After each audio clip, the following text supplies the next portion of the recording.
Use చేసుకుంటలేదు.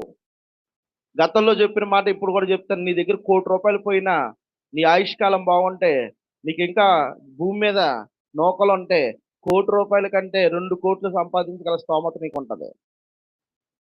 కానీ కోల్పోయిన డబ్బును సంపాదించుకోగలవు గానీ, కోల్పోయిన ఒక నిమిషాన్ని నువ్వు సంపాదించుకోలేవు. నీ జీవితంలో కోల్పోయిన ఒక నిమిషాన్ని మళ్ళా సంపాదించుకోగలవా? గుడ్ బై అంటున్నా 2023కి. మళ్ళా నీ జీవితంలో ఎప్పుడైనా 2023 మళ్ళా వస్తదా? వస్తదా? ఆ? 24 వెళ్ళిపోయి 25 వస్తది. క్యాలెండర్లు మారిపోతుంటాయి కానీ బతుకు మారదు. చేంజ్ ఎవరు? సమయమును సద్వినియోగ పరుచుకోండి.